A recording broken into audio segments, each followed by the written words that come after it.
Yes, sir. And he spoke on, I don't want to misquote him, but he said that going to school to get an African studies degree is a waste of time. He was like, why spend that money when you could just learn that stuff on your own? He said you shouldn't go to school, spend $80,000 to get a degree in African studies. which is a premise I've articulated several times. Okay.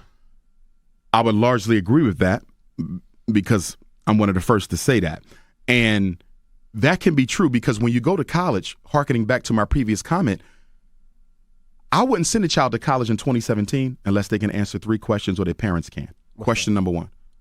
For example, Envy has a young son growing up. Number 1, did you raise your son with the discipline to finish at Hampton, Howard, or Morehouse without you being in the same house with him? Absolutely. One of the biggest mistakes we make, we don't raise our kids with discipline, the ability to do what needs to be done when it has to be done, whether you like it or not.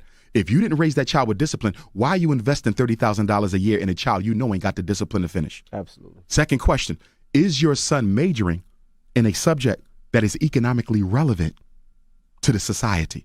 So if you get a PhD in African American studies, I'm not against it, but you better have a plan for how you're going to be able to use your degree to earn a decent living so you can pay back all that student loan debt that we've been accruing over the past 4 or 5 years. And then number 3, how is your chosen profession going to benefit the black struggle in any way, shape, or form? The child or parent has to answer those 3 questions for me. Because remember, gentlemen, we got over 2 million African Americans with master's and doctorate degrees unemployed in the United States right now in the soup kitchen. I'm getting emails from lawyers, Envy.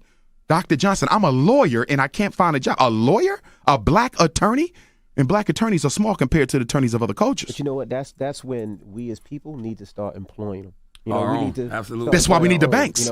That's why we need to start employing our own. Yes. Stop looking for other lawyers to help, but we have to have trust and hopefully our lawyers can take care of it. I mean, I have 2 African American attorneys, but no matter what I do, I have 2 of everything. I have to have one lawyer. You have to double up. Yes, sir. I have to make sure there's no mistakes. But yes, sir.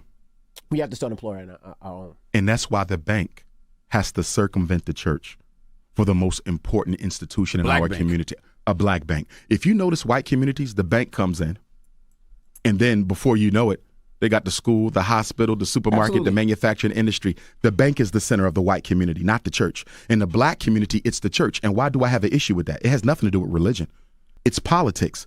The church takes from us, but it doesn't give back. It's not an economic recycling engine. I agree. We give the black church $14 million every Sunday, Charlemagne. $14 million Envy every Sunday.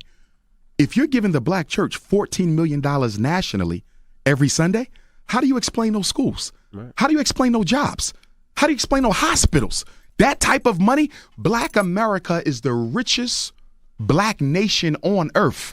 There's only 9 nations above us. We're number 10. And all the other nations, none of them are black. So we're the only African population that has the ability to save itself.